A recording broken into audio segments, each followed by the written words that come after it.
Hi guys, welcome back. It's time for one of our fairy tales from the Brothers Grimm. Today we're going to go over Hansel and Gretel. Close to a large forest there lived a woodcutter with his wife and his two children. The boy was called Hansel and the girl Gretel. They were always very poor and had very little to live on, and at one time, when there was a famine in the land, he could no longer procure daily bread. One night he lay in bed worrying over his troubles, and he sighed and said to his wife, "What is to become of us? How are we to feed our poor children when we have nothing for ourselves?" "I'll tell you what, husband," answered the woman. "Tomorrow morning we will take the children out quite early into the thickest part of the forest. We'll light a fire and give each of them a piece of bread. Then we will go to our work and leave them alone. They won't be able to find their way back, and so we shall be rid of them." "Nay, wife," said the man, "we won't do that. I could never find it in my heart to leave my children alone in the forest. The wild animals would soon tear them to pieces." "What a fool you are," she said. "Then we must all four die of hunger. We may as well plane the boards for our coffins at once." Plane means to skim them down and make them smooth. She gave him no peace till he consented. "But I grieve over the poor children all the same," said the man. The two children could not go to sleep for hunger either, and they heard what their stepmother said to their father. It's a stepmother, of course. Gretel wept bitterly and said, "All is over for us now." "Be quiet, Gretel," said Hansel. "Don't cry. I will find some way out of it." When the old people had gone to sleep, he got up, put on his little coat, opened the door, and slipped out. The moon was shining brightly, and the white pebbles around the house shone like newly minted coins. Hansel stooped down and put as many into his pockets as they would hold. Then he went back to Gretel and said, "Take comfort, little sister, and go to sleep. God won't forsake us." And then he went to bed again. When the day broke, before the sun had risen, the woman came and said, "Get up, you lazy bones. We're going into the forest to fetch wood." Then she gave them each a piece of bread and said, "Here's something for your dinner, but mind you don't eat it before, for you'll get no more." Gretel put the bread under her apron, for Hansel had the stones in his pockets. Then they all started for the forest. When they'd gone a little way, Hansel stopped and looked back at the cottage, and he did the same thing again and again. His father said, "Hansel, what are you stopping to look at? Take care and put your best foot foremost." "Oh, father, I'm looking at my white cat. It is sitting on the roof, wanting to say goodbye to me." "Little fool, that's not a cat. It's the morning sun shining on the chimney." But Hansel had not been looking at the cat. He had been dropping a petal onto the ground each time he stopped. When they reached the middle of the forest, their father said, "Now, children, pick up some wood. I want to make a fire to warm you." Hansel and Gretel gathered the twigs together and soon made a huge pile. Then the pile was lighted. When it blazed up, the woman said, "Now lie down by the fire and rest yourselves while we go and cut wood. When we have finished, we'll come back to fetch you." Hansel and Gretel sat by the fire, and when dinner time came, they each ate their little piece of bread. And they thought their father was quite near because they could hear the sound of an axe. It was no axe, however, but a branch which the man had tied to a dead tree, and which blew backwards and forwards against it. They sat there such a long time that they got tired, their eyes began to close, and they were soon fast asleep. When they woke, it was dark night. Gretel began to cry. "How shall we ever get out of the wood?" But Hansel comforted her and said, "Wait a little till the moon rises, then we will soon find our way." When the full moon rose, Hansel took his little sister's hand, and they walked on, guided by the pebbles, which glittered like newly coined mint money. Lila. They walked the whole night, and at daybreak they found themselves back at their father's cottage. They knocked at the door, and when the woman opened it and saw Hansel and Gretel, she said, "You bad children, why did you sleep so long in the wood? We thought you did not mean to come back any more." But their father was delighted, for it had gone to his heart to leave them behind alone.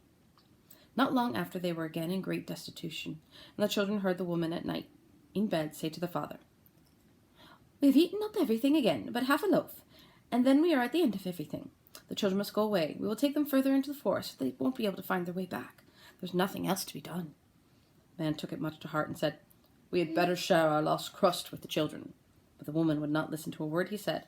She only scolded and reproached him.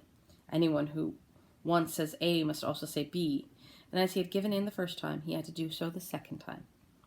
The children were wide awake again and heard what was said. When the old people went to sleep, Hansel again got up, meant to go out and get some more pebbles, but the woman had locked the door, and he couldn't get out. But he consoled his little sister and said, "Don't cry, Grethel. Go to sleep. God will help us." In the early morning, the woman made the children get up and gave them each a piece of bread, but it was smaller than the last. On the way to the forest, Hansel crumbled it up in his pockets and stopped every now and then to throw a crumb onto the ground.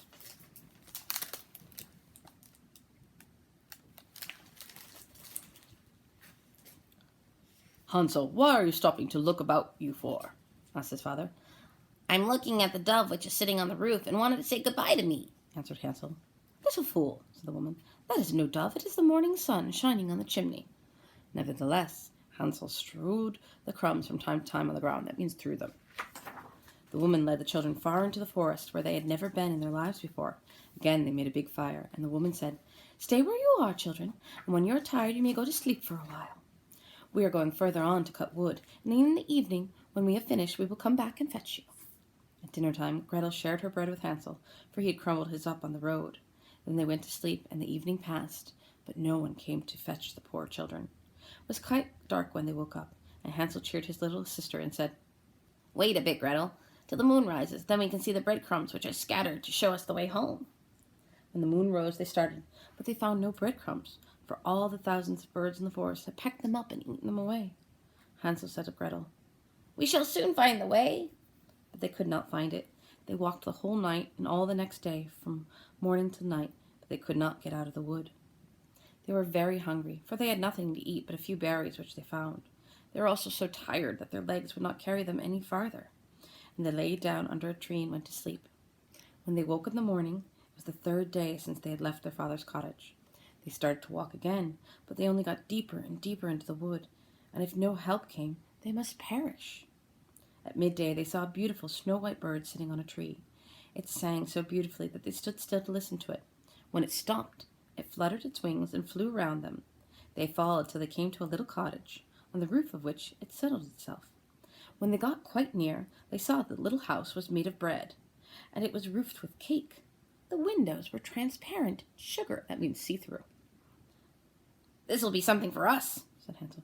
"We will have a good meal. I will have a piece of the roof, Gretel, and you can have a bit of the window, and it will be nice and sweet."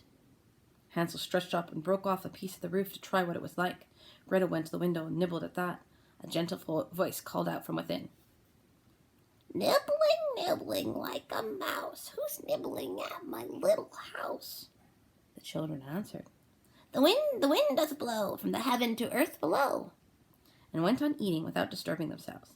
Hansel, who found the roof very good, broke off a large piece for himself, and Gretel pushed a whole round pane out of the window and sat down on the ground to enjoy it. I'm sure they've never had something as sweet as sugar. All at once the door opened, and an old woman, supporting herself on a crutch, came hobbling out. Hansel and Gretel were so frightened that they dropped what they held in their hands. But the old woman only shook her head and said, "Ah, dear children, who brought you here? Come in and stay with me. You'll come to no harm." She took them by the hand and led them into the little house. A nice dinner was set before them, pancakes and sugar, milk, apples, and nuts. After this she showed them 2 little white beds into which they crept and felt as if they were in heaven. Although the old woman appeared to be so friendly, she was really a wicked old witch who was on the watch for children, and she had built the bread house on purpose to lure them to her. Whenever she could get a child into her clutches, she cooked it and ate it, and considered it a grand feast. Witches have red eyes and can't see very far, but they have keen scent like animals and can perceive the approach of human beings. Once Hansel and Gretel came near her, she laughed wickedly to herself and said scornfully, "Now I have them, they shan't escape me." She got up early in the morning before the children were awake, and when she saw them sleeping with their beautiful rosy cheeks, she murmured to herself, "They will be dainty morsels." She seized Hansel with her bony hand and carried him off to a little stable, where she shut him up with a barred door. He might shriek as loud as he liked. She took no notice of him. Then she went to Gretel and shook her till she woke and cried, "Get up, little lazy bones. Fetch some water and cook something nice for your brother. He is in the stable and has to be fattened.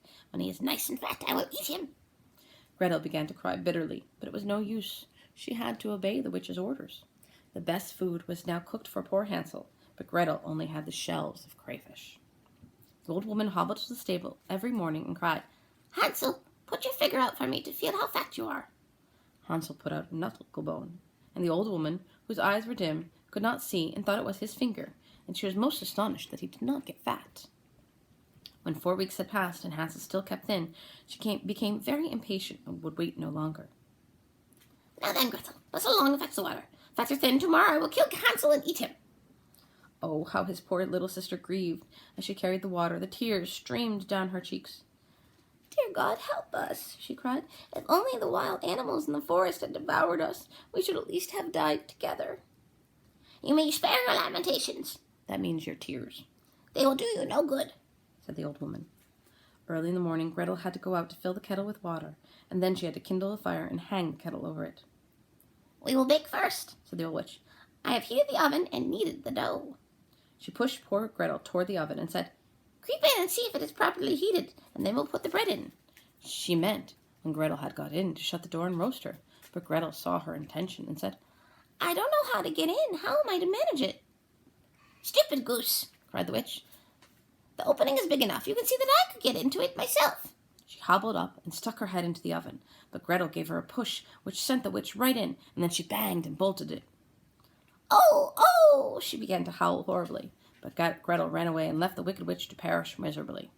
Gretel ran as fast as she could to the stable. She opened the door and cried, Hansel, we are saved. The old witch is dead.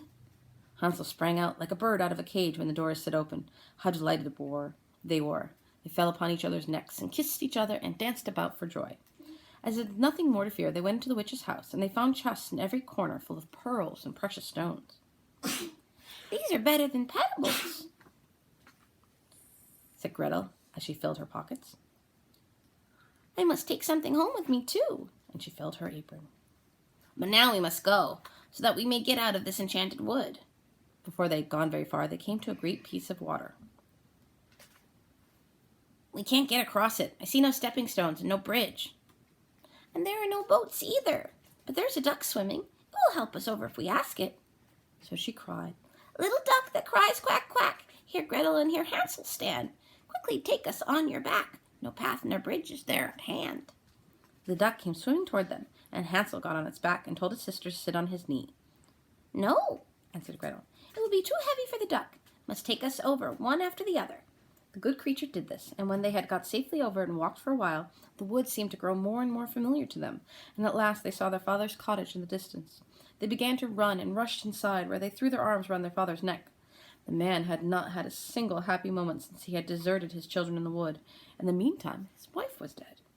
Gretel shook her apron and scattered the pearls and precious stones all over the floor, and Hansel added handful after handful out of his pockets. So all their troubles came to an end, and they lived together as happily as possible.